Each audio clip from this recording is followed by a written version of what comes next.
আল্লাহ আপনাদেরকে জ্ঞান দিয়েছে, আল্লাহ আপনাদেরকে বিবেক দিয়েছে। আপনারা জ্ঞান বিবেক দিয়ে বিচার করুন।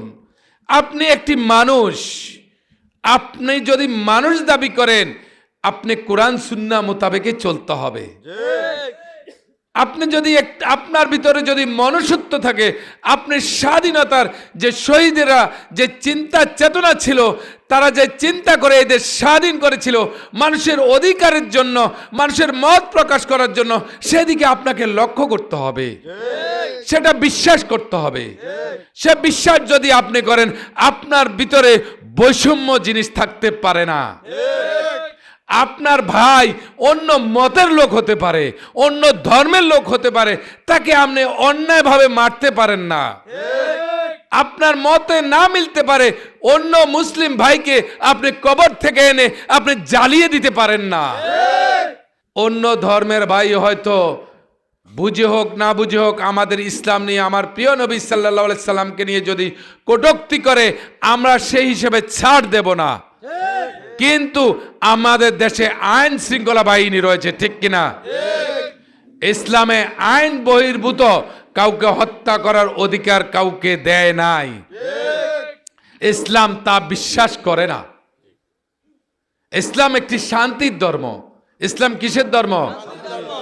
আমরা যারা তরিকতপন্থী রয়েছি, আমরা যারা আকীদা আহলে সুন্নাত আল জামাত রয়েছি, আমরা কি কারো বাড়িঘর দুয়ার জ্বালিয়ে দিয়েছি? আমাদের দ্বারা কি মানুষ হত্যা হয়েছে? আমাদের দ্বারা কি কারো একটা রিক্সা ভাঙচুর হয়েছে? আমাদের দ্বারা কি কারো বাড়ি জ্বালিয়ে পুড়িয়ে দেওয়া হয়েছে? আমরা কখনো মানুষের গায়ে আঘাত করি নাই। কিন্তু দুঃখের বিষয়, এই দেশে আমাদের অনেক আকাবিদদেরকে হত্যা করেছে, আমাদের অনেক আকাবিদদেরকে মেরে ফেলেছে, আমরা তাদের লাশও পাই নাই। আপনারা দেখেছেন 5 আগস্টের পরে আমাদের মাজারগুলো ভাঙ্গে দিয়েছে। যারা মাজারে শুয়েছিল তারা কি কারো বাড়িঘর দুয়ার ভেঙেছে? তারা কি আওয়ামী লীগকে গিয়ে বলেছিল যে অমুককে ধরো? এটা কি বলেছিল? আমি নাম ধরে বলেছি। হয়তো আওয়ামী লীগে আপনার উপর জুলুম করেছে, কিন্তু এর জন্য আমাদের মাজারগুলো কি দোষ করেছিল?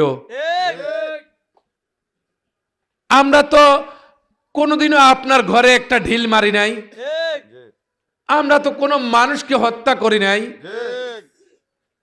আমরা কি মসজিদে জোর করে দখল করেছে আমাদের ইমামগণে? আকীদা আহলে সুন্নাত আল জামাতের ইমামগণ যখন 5 আগস্টের পরে খতিবদেরকে, ইমামদেরকে বিভিন্ন মসজিদ থেকে বের করে দিয়েছে কিনা? আপনাদের বিবেক কবে জাগবে? আপনি নিজকে মুসলমান দাবি করেন, আপনি নিজকে একটা ইসলামী দল দাবি করেন, কিভাবে করেন? আল্লাহ রাসূল সাল্লাল্লাহু আলাইহি সাল্লাম বলেছিল, তখন পর্যন্ত তুমি ইমানদার হইতে পারবে না যতক্ষণ পর্যন্ত তুমি তোমার সবচাইতে, তোমার পিতার সন্তান সবচাইতে আমি রাসূলকে ভালো না বাসো। ওই লোক মুমিন নয় যার হাত ও মুখ থেকে অন্য মুসলিম ভাই নিরাপদ নয়। তাহলে আপনি কিসের ইসলাম প্রচার করেন?